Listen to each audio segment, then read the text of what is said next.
Salut à tous et bienvenue dans cette nouvelle vidéo. Alors, dans la vidéo précédente, nous avons vu la première méthode pour filtrer une table avec les fonctions table active et table désactive filtre. Et dans cette deuxième vidéo, nous allons voir comment filtrer une table avec les requêtes SQL. Pour ce faire, alors j'ai déjà une requête SQL ici, règle liste client. Je vais supprimer celle-ci et refaire avec vous. Donc, enlever, supprimer. Donc, je fais un clic droit sur requête, nouvelle requête. Et ici, vous avez la possibilité soit d'utiliser l'assistant ou bien de créer votre propre requête SQL. Donc, moi, je vais rester sur l'assistant, donc suivant.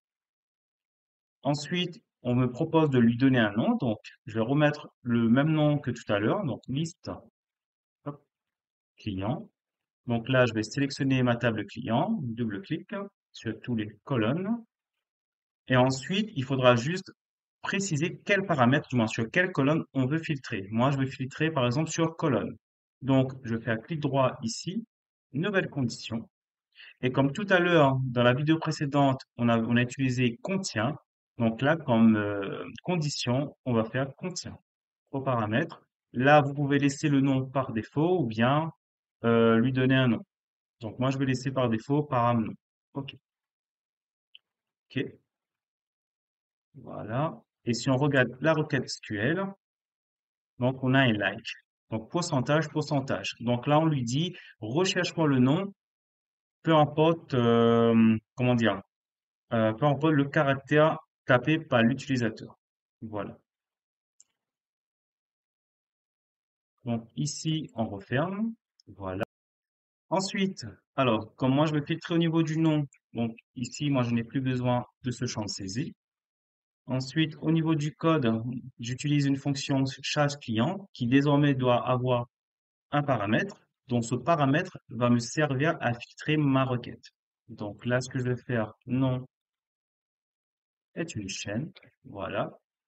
Ensuite, je vais placer du moins ce paramètre dans ma requête SQL. Donc, nom.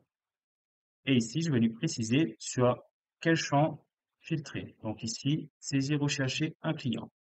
Donc là, si je fais un go, je récupère bien toutes mes données. Maintenant, ce qu'il faudra qu'on fasse, c'est rechercher depuis notre requête SQL via ce champ ici. Donc, pour ce faire, on fait un code. Voilà. Ici, j'ai la possibilité directement de faire charge client. Et là, je fais saisie, rechercher un client ou bien moi-même. Donc, je vais laisser comme ceci. Et là, si je refais un go, et si je tape Yves, Jean, Martine, ça fonctionne très bien. Sauf que là, la particularité, c'est que je fais un appel au serveur et le serveur, lui, me répond. Comparé à table active filtre, qui lui va faire vraiment un filtre au niveau du client. Donc, il n'y aura pas d'appel vers le serveur.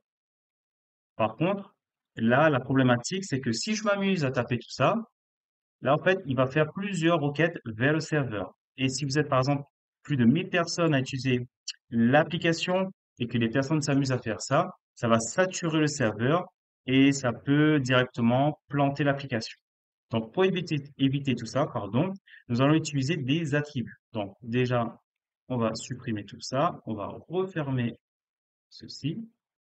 Et là, on va se rendre sur le code de notre champ de saisie, comme ceci, donc clic droit code. Et au lieu d'utiliser cette procédure, on va créer une procédure interne. Donc, pour ce faire, on va faire procédure interne. Donc, comme nom, je vais donner filtre nom client. Et pour gagner du temps, je vais récupérer le code de ma fonction charge client, comme ceci, copier. Et je vais coller juste ici. Voilà. Et pour appeler cette procédure, c'est simple. On va faire ici, filtre non client,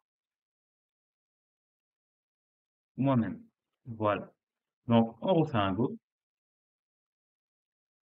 Et là, si je file, ça fonctionne bien. Mais on aura toujours encore cette problématique au niveau des appels du serveur. Donc, je ferme ça, clic droit.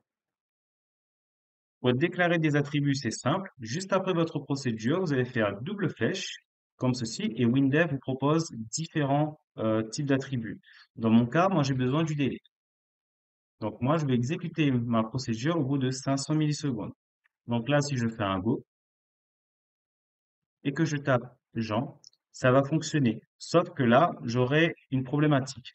Avant même que je termine ce que je devais taper, ben, ma procédure s'est lancée au bout de 500 millisecondes. Moi, ce que je veux, c'est que ma table s'actualise une fois que je termine de taper ce que je veux filtrer. Donc, pour ce faire, on va utiliser un deuxième attribut qui se nomme appel suivant. Donc ici, on va utiliser comme paramètre relancer. En fait, ce qu'il va faire, c'est que à chaque fois que je vais taper quelque chose, il va relancer le délai à 500 millisecondes. Une fois que j'aurai terminé, le délai va se terminer normalement et ma fonction, du moins ma procédure, va s'exécuter. Donc, on va faire un go. Donc là, si je tape n'importe quoi, comme ceci, et que je lâche, donc là, il m'a laissé bien le temps de terminer de taper ce que je veux. Il a exécuté ma fonction au bout de 500 millisecondes. Donc là, si je fais Jean, donc ça fonctionne bien. Donc là, si je fais Jean Yves, comme ceci, ça fonctionne bien. Donc là, ça répond parfaitement à mes besoins. Avant de terminer cette vidéo, je vais vous donner une petite astuce pour faire des recherches multicritères au niveau des requêtes. Alors, au lieu de créer plusieurs champs, ici, par exemple, je veux filtrer sur le prénom. Ce que je vais faire, c'est je vais me rendre sur ma requête client, double-clic, donc clic droit, ici, nouvelle condition, donc toujours contient aux paramètres. Et là, il faudra juste préciser au niveau de la condition, au lieu de mettre un et, on va mettre un ou. Donc, ce que je dis ici, c'est que recherche-moi soit au niveau du prénom, du moins, soit au niveau du nom ou du prénom. Donc, je fais OK. Donc là, ça fonctionne bien. Et maintenant, si je passe en paramètre, toujours le nom, ici, donc toujours notre champ de saisie, et là, je fais un Go. Si je tape Jean, ça fonctionne. Et si je tape Toto, il me retrouve bien Toto. Voilà, donc c'est une petite astuce que je vous partage, donc qui peut vous être utile dans vos applications. Voilà.